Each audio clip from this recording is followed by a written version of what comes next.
وہ پادری ہو سکتے ہیں وہاں پر، یہ سرے سے کوئی عیب ہے ہی نہیں.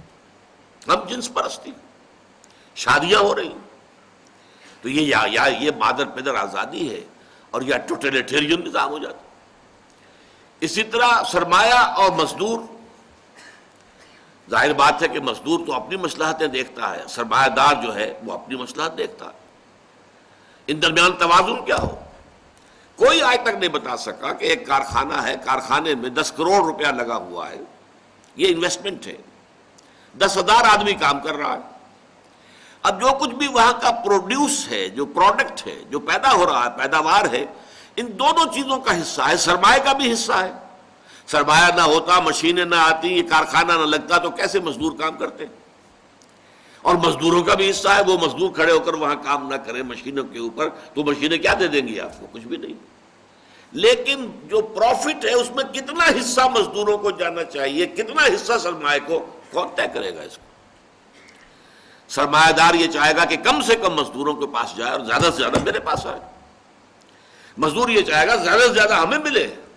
کارخانے دار کو تو کچھ بھی نہ ملے تب بھی کوئی بات نہیں، اس کے پاس تو پہلے ہی بہت کچھ ہے. اسی کے طریقے کوہکن میں بھی وہی ہیلے ہیں پرویزی. جو بادشاہ جو ہے جو ہیلے کرتا ہے وہی مزدور بھی کرتا ہے. مزدور جو ہے ایسا نہیں ہے کہ وہ بالکل فرشتہ ہے. اس حوالے سے یہ در حقیقت ہدایت خداوندی کا اصل میدان ہے. اور اب یہ بات نوٹ کیجئے، یہ ہدایت ہے جو محمد الرسول اللہ پر تکمیل کو پہنچی ہے. نظام زندگی کی اصلاح، دین الحق، الیوم اکملت لکم دینکم واتممت علیکم نعمتی ورضیت لکم الاسلام دینا. آج کے دن میں نے تمہارے لیے دین کو کامل کر دیا، مکمل نظام زندگی، complete politico socio economic system دیا ہے محمد الرسول اللہ صلی اللہ علیہ وسلم نے. بلکہ کہنا چاہیے اللہ نے دیا ہے محمد الرسول اللہ صلی اللہ علیہ وسلم کے ذریعے. محمد کی کنٹریبیوشن یہ ہے کہ انہوں نے اپنی محنت سے، جد و جہد سے، مسلسل سعی سے اس کا ایک ماڈل قائم کر کے دنیا کو دکھا دیا. ماننے پر مجبور ہے، گھٹنے ٹیک کر ماننے پر مجبور ہے کہ ویسا نظام، اس کے آس پاس کا نظام بھی تاریخ انسانی میں کبھی دنیا میں قائم نہیں ہوا. کسی سے پوچھ لیجئے، ایم این رائے سے پوچھ لیجئے، ایچ جی ویلس سے پوچھ لیجئے، ڈاکٹر مائیکل ہارٹ سے پوچھ لیجئے، جس سے چاہے پوچھ لیجئے. یہ ہے اصل میں کہ جو ہدایت کی تکمیل ہوئی ہے محمد الرسول اللہ صلی اللہ علیہ وسلم. دوسری بات یہ نوٹ کیجئے کہ یہاں صراط کا لفظ آیا، اہدنا الصراط المستقیم. صراط راستے کو کہتے چلنا.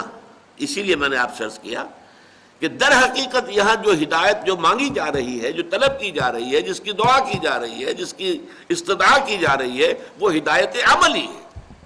چلتے ہوئے انسان کو آگے دو راہ آ گیا، اب کدھر جاؤں کدھر نہ جاؤں، کون بتائے؟ ذرا سا ٹیڑھ ہو گیا تو اب آپ کو معلوم ہے کہ ذرا سا آپ نے اینگل جو ہے غلط جو لے لیا، اب جتنا آگے بڑھیں گے وہ صراط مستقیم سے دور تک ہوتے چلے جائیں گے. جتنا آگے بڑھیں گے اینگل زاویہ جہاں شروع ہوتا ہے تو وہاں تو گویا کہ ملے ہوئے دونوں نقطے، لیکن پھر جیسے جیسے آگے جائیں گے آپ کو پھیلتا جائے گا فاصلہ. یک لحظہ غافل گشتبو 100 سالہ راہ دور شد، تو فاصلہ جو ہے بڑھتا چلا جائے. اہدنا الصراط المستقیم. قرآن مجید میں صراط کی 45 مرتبہ یہ لفظ آیا ہے، جس میں سے 32 مرتبہ اس کی صفت آئی ہے المستقیم، سیدھا سیدھا راستہ. لیکن اور بھی اس کے لیے صراطا سویہ، درمیانی راستہ. جیسے خط استوا ہے ہمارا جو گلوب کو بالکل برابر 2 حصوں میں تقسیم کر دیتا ہے، ایسے ہی صراطا سویہ، ایک بالکل درمیان کے درجے کا راستہ. یہ دونوں ایکسٹریمز ہیں، افراط اور تفریط. ادھر جائیں گے تو بھی غلط ہے، ادھر جائیں گے تو بھی غلط. سیدھا راستہ تیر کی طرح. کہیں سوا صراط بھی کہا گیا ہے.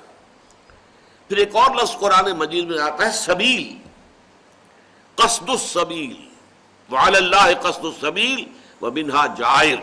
سیدھا درمیانی راستہ تو اللہ تک پہنچا دیتا ہے، باقی ادھر ادھر پگڈنڈیاں بھی ہیں. سوا السبیل کا لفظ بھی آیا ہے، درمیانی راستہ. السبیل، السبیل الف لام کے ساتھ، دی پاتھ، دی وے. پھر سبیل اللہ، اللہ کا راستہ. اور یہ تو قرآن مجید کی بہت بڑی اصطلاح ہے. جاہدوا فی سبیل اللہ، سبیل الرشاد، کامیابی کا راستہ۔ تو اہدنا الصراط المستقیم، اے رب ہمارے ہمیں ہدایت بخش، ہمیں دکھا، ہمیں سمجھا، ہمیں چلا اور ہمیں پہنچا دے منزل مقصود تک۔ یہ ہدایت کے اندر یہ ساری چیزیں شامل ہیں، اور یہ ہدایت ہمیں ہر لحظہ درکار ہے، ہر آن درکار ہے۔ یہ ایسا نہیں ہے کہ بس ایک وقت میں دے دی گئی اور مکمل ہو گئی۔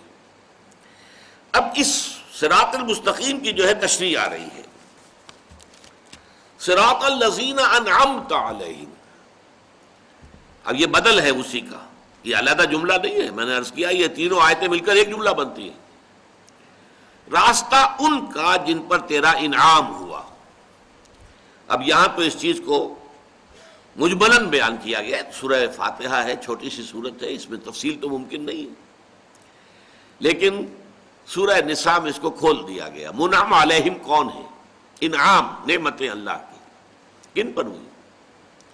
فرمایا وَمَن يُطِعِ اللَّهَ وَالرَّسُولَ فَأُولَٰئِكَ مَعَ الَّذِينَ أَنْعَمَ اللَّهُ عَلَيْهِمْ مِنَ النَّبِيِّينَ وَالصِّدِّيقِينَ وَالشُّهَدَاءِ وَالصَّالِحِينَ۔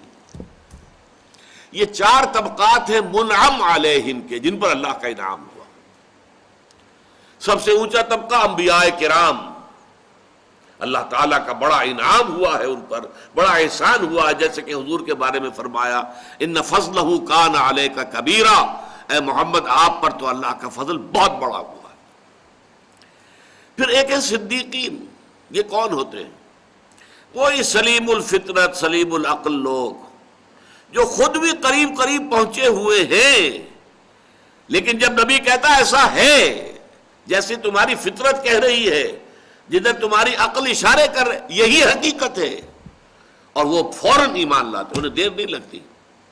جیسے ابو بکر صدیق، صدیق اکبر ہیں ابو بکر رضی اللہ تعالی عنہ، الصدیقۃ الکبریٰ ہیں حضرت خدیجۃ الکبریٰ رضی اللہ تعالی عنہ۔ یہ وہ ہستیاں ہیں جنہیں ایمان لانے میں، حضور کی تصدیق کرنے میں ایک لحظہ نہیں لگا۔ حضور فرماتے ہیں میں نے جس شخص کے سامنے بھی ایمان کی دعوت رکھی، اس نے کچھ نہ کچھ تردد ضرور کیا، سوچا، توقف کیا، سوائے ابو بکر کے کہ جیسے ہی میں نے کہا فوراً تصدیق کر دی۔ کیوں؟ دیکھنا تقریر کی لذت کہ جو اس نے کہا میں نے یہ جانا کہ یہی میرے دل میں تھا، اس لیے کہ وہ صدیقین، وہ سلیم الفطرت اور سلیم العقل لوگ خود وہی پہنچے ہوئے ہوتے ہیں۔ میں تو کہا کرتا ہوں کہ صدیقین اور انبیاء نبوت کے ظہور سے قبل نبی، ابھی نبوت کا ظہور ہونا ہے لیکن ہے نبی، اور صدیقین ان کی مثال ایسی ہے جیسے گلاب کے پھول کا ایک پودا ہے گلاب کا، اس میں پھول لگے ہوئے، 10 پھول لگے ہوئے، اب کسی کا دست حنائی آتا ہے اور ایک پھول توڑ لیتا ہے، بس چن لیا اس نے اس پھول کو۔ صدیقین میں سے اللہ تعالیٰ جس کو چن لے وہ اللہ کا نبی بن گیا، باقی سب اس کے ساتھ جمع ہو گئے پروانوں کی طرح۔ یہ شکل ہے، اس لیے حضرت ابراہیم کو سورہ مریم میں کہا کہ صدیقا نبیّا، انہ کان صدیقا نبیّا، نبوت کے ظہور سے قبل بھی وہ صدیق تھے، ان کی شخصیت خالص تھی، اور وہ سلیم الفطرت تھے، سلیم العقل تھے۔ اس کے بعد دوسرا درجہ شہداء کا ہے۔ شہداء انہیں کہتے ہیں، جدید اصطلاح میں آپ سمجھیے، صدیقین جو ہے وہ انٹروورٹ لوگ ہوتے ہیں، غور و فکر کرتے رہتے ہیں، سوچتے رہتے ہیں، غور و فکر کر کے وہاں تک پہنچ چکے ہوتے ہیں، آس پاس پہنچے ہوتے ہیں، یہاں تک کہ اللہ نے کسی ایک کو چن لیا، اس نے ندا لگائی آمنو باللہ ہے، اور وہ ایمان لے آئے، لاؤ ایمان مجھ پر اور اللہ پر، وہ ایمان لے آئے۔ ایک وہ ہوتے ہیں کہ جن کی فطرت کے اوپر کچھ پردے پڑے ہوتے ہیں، کچھ حجابات ہیں، غور و فکر کی طرف توجہ ہی نہیں ہے، کھلنڈرے لوگ ہیں، ادھر جا رہے ہیں ادھر جا رہے ہیں، چلت پھرت ہیں، جن کو ایکسٹروورٹس کہا جاتا ہے جدید سائیکالوجی میں۔ انٹروورٹس دروبین، جو علیحدگی میں بیٹھنا زیادہ پسند کرتے ہیں، انہیں محفل اتنی زیادہ پسند نہیں ہوتی جتنا کہ تخلیہ، علیحدہ ہو، غور و فکر کریں، اپنے من میں ڈوب کر پا جا سراغ زندگی۔ ایک وہ ہوتے ہیں جن کا خارج سے زیادہ تعلق ہوتا ہے، کھول آنکھ، زمین دیکھ، فلک دیکھ، فضا دیکھ، اور پھر یہ کہ خارج میں ہے تو بھاگ دوڑ ہے، ملنا